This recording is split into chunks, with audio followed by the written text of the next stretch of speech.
حول ولا قوة إلا بالله. هذه طفلة مسكينة قالوا انتحرت في ولاية بشار، عندها 18 سنة، عروس لمدة شهرين. كانت دايما في نزاعات مع أهل الزوج، زوجتها وأخواته. قال لك يوميا كان ضرب. قال لك أمس كانوا يسمعوا الصراخ، كانوا يضربوا فيها حتى وصلت للبالكون. ناس تقول لك انتحرت، وناس تقول لك من كثرة ما حاصروها اضطرت ترمي روحها. ماتت مسكينة، راك تشوفوا فيها جثة هامدة. 18 سنة دوك كي تجيبي عروسة وما تتهلايش فيها تحقريها، راكي عارفين ربي حرم الظلم على نفسه.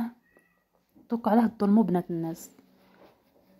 والله دوكا راني نحسن عون الامهات كي تقول لك بنتي تعيش وحدها، كيما ديك الطفله مسكينه تاع بليده 19 سنه ماتت، عندها جنين في بطنها شهرين. هذيك تاني قتلها الزوج تاعها، كيما هذيك اللي رماتها عزوجتها تاني.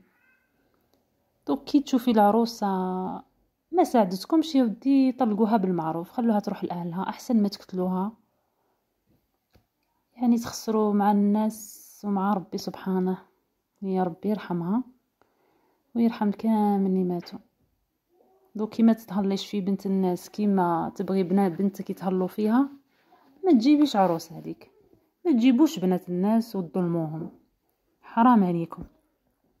هاد الظاهره تاع قتل العرايس راهي بزاف بزاف بزاف، لا حول ولا قوه الا بالله. 18 سنه صغيره مازالها جايه للدنيا. هذيك تاع بليده تانيك 19 سنه.